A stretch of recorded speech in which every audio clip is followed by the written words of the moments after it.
Bismillahirrahmanirrahim. Assalamualaikum warahmatullahi wabarakatuh. Bagaimana kabarnya anak-anak? Alhamdulillah baik. Baik, untuk sebelum memulai pelajaran, kita awali dengan bacaan basmalah terlebih dahulu.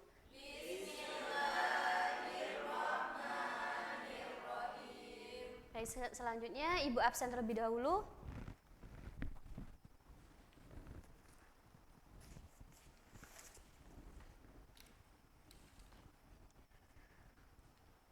Linda Damayanti. Linda. Aulia. Ega Anissa. Hilya Fauzi.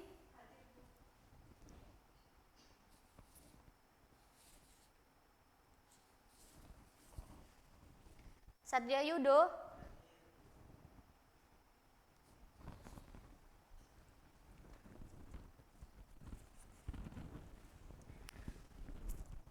Baik, untuk selanjutnya di sini Ibu akan memperlihatkan kalian salah satu video. Coba disimak baik-baik ya.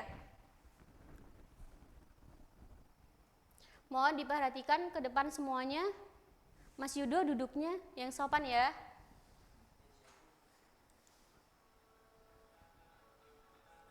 Bisa dengar anak-anak?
Baik, setelah Ibu memperlihatkan kalian salah satu video, kira-kira yang ada dalam pikiran kalian, yang keluar dalam pikiran kalian tuh apa?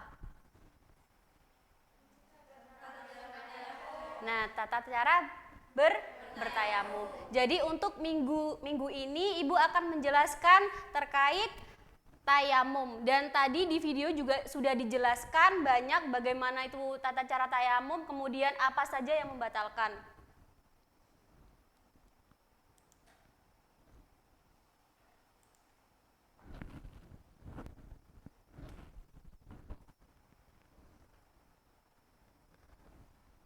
Mungkin dari setelah melihat video tadi ada yang tahu apa sih pengertian tayamum itu? Belum tahu? Oke. Jadi pengertian tayamum adalah bersuci dari hadas besar maupun hadas kecil dengan mengusap wajah dan tangan menggunakan debu atau tanah. Jadi anak-anak, tayamum itu pengganti wudhu menggunakan debu dan tanah dengan tata cara tertentu.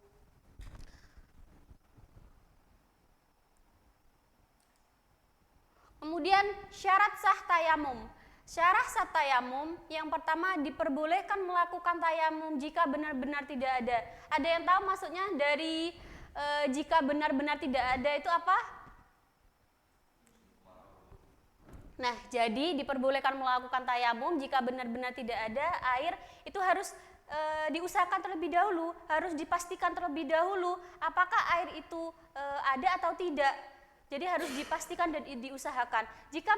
Jika kita sudah mengusahakan akan tetapi tetap tidak ada, baru diperbolehkan untuk melakukan tayamum. Kemudian tayamum boleh dilakukan bagi orang yang sedang sakit. Nah, ketika sakit juga dipastikan, tanya dulu kepada dokter, apakah penyakit ini tidak boleh menyentuh air atau masih boleh. Tapi kalau misalkan penyakit ini tidak diperbolehkan menyentuh air, maka diperbolehkan untuk melakukan tayamum. Selanjutnya yaitu ketika sedang dalam perjalanan yang sulit untuk menemukan air. Ini biasanya anak-anak yang suka safar ya, biasanya melakukan perjalanan menggunakan kereta, pesawat, itu diperbolehkan. Karena apa? Kan kalau misalkan kita naik kendaraan umum, nggak mungkin kan tiba-tiba berhenti untuk berwudu. Jadi diperbolehkan untuk bertayamum. Selanjutnya yaitu rukun tayamum. Jadi tayamum itu sendiri anak-anak ada tata cara sendiri. Tadi sudah diperjelaskan ya di video yang tadi awal Ibu perlihatkan ke kalian. Kira-kira di sini ada yang tahu nggak rukun tayamum itu apa saja? Ada yang tahu? Oke. Jadi rukun tayamum itu ada 4 anak-anak. Yang pertama membaca niat.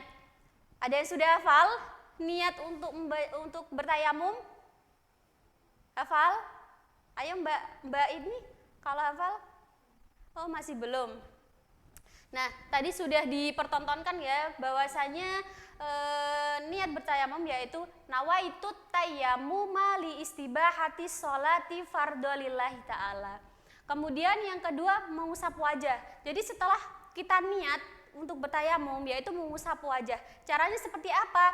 Kita taruh telapak tangan kita, kedua telapak tangan kita ke debu, ke tanah. Kemudian ditepiskan sekali aja, karena agar debu yang menempel itu tidak hilang. Kemudian kita usapkan ke wajah, dari sini harus merata ya anak-anak ya. Kemudian yang kedua, mengusap kedua tangan sampai siku. Nah, ini kan udah habis, debunya udah habis di tangan. Kita cari lagi tempat yang ada debunya, kita tempelkan lagi, kemudian kita tepiskan lagi, kita taruh di sini, kemudian ditarik ke siku, kemudian langsung dibersihkan sampai jempolnya. Jangan lupa jempol, biasanya narik sini langsung gini, tapi itu salah. Jadi ini harus kena. Kemudian kan ini di sini kan masih ada debunya. Kita tarik lagi, kita tempelkan, kita tarik sampai siku, kita putar, kemudian dibersihkan sampai jempol. Kemudian yang keempat yaitu tertib. Ada yang tahu maksudnya tertib itu bagaimana?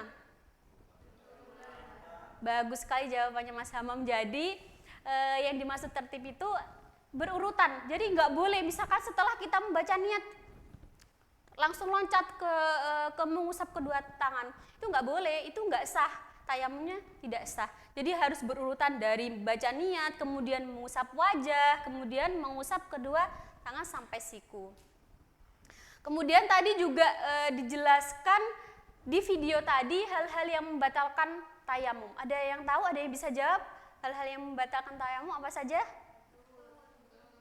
Kentut, benar. Kemudian buang air kecil, bagus. Tidur juga, bersentuhan. Ternyata kalian itu ya memperhatikan. Baik, Ibu akan jelaskan beberapa karena sudah di video sudah dijelaskan tadi ya.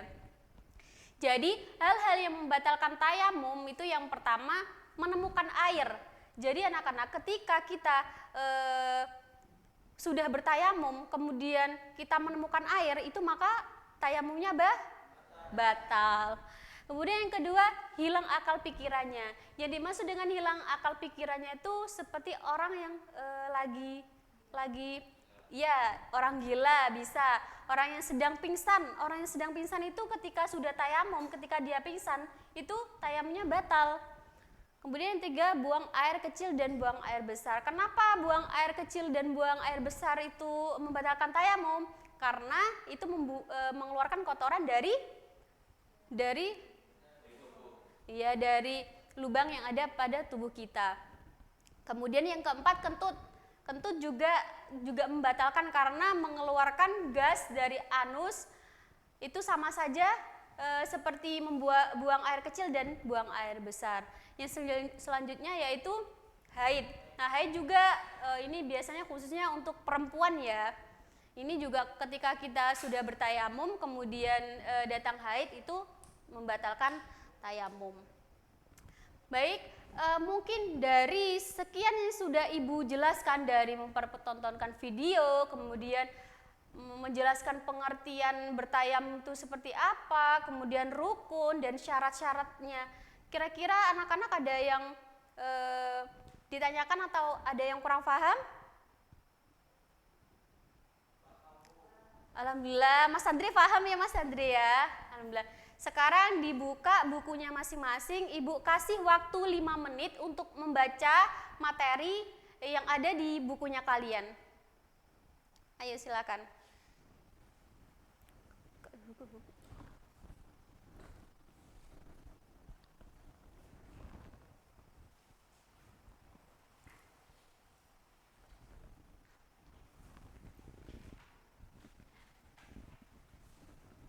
Bukunya mana Mas Yudo? Besok dibawa ya.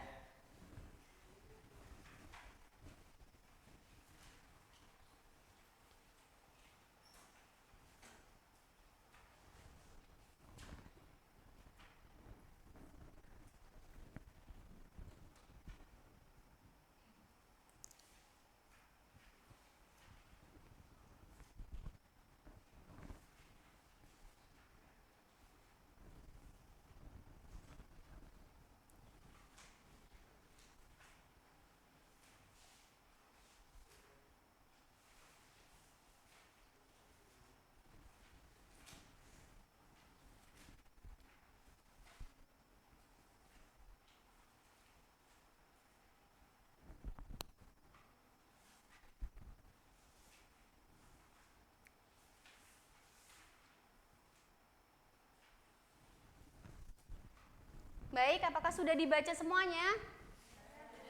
Alhamdulillah. Sekarang Ibu ingin dari kalian, salah satu dari kalian ini ditunjuk atau Ibu sendiri yang kalian sendiri yang maju untuk mempraktekkan tata cara bertayamum. Coba Mbak Lili maju untuk mempraktekkan bagaimana tata caramu, Mbak.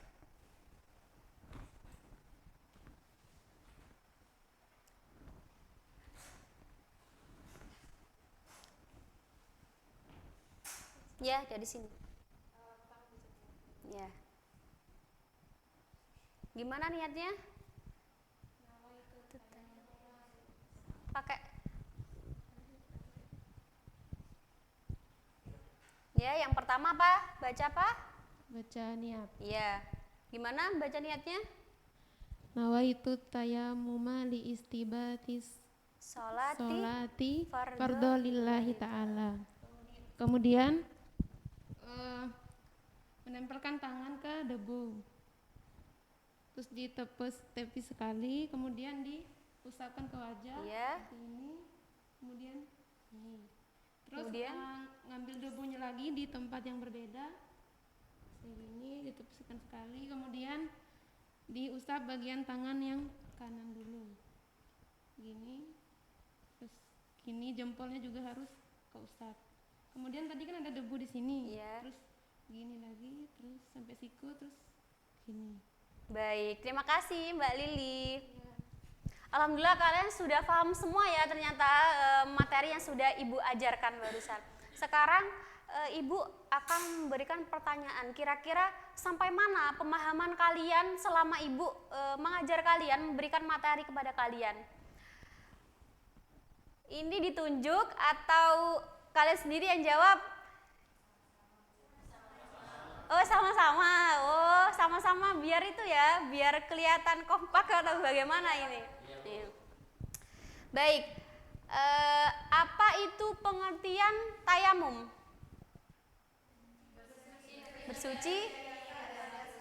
Bersuci dari hadas sebagai pengganti wudhu. Masya Masya Allah.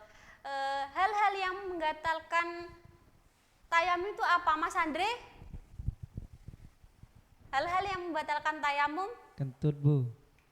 Kentut, terus buang air? Buang air kecil, Bu. Mbak Hilya? Bersentuhan kulit laki-laki dengan perempuan.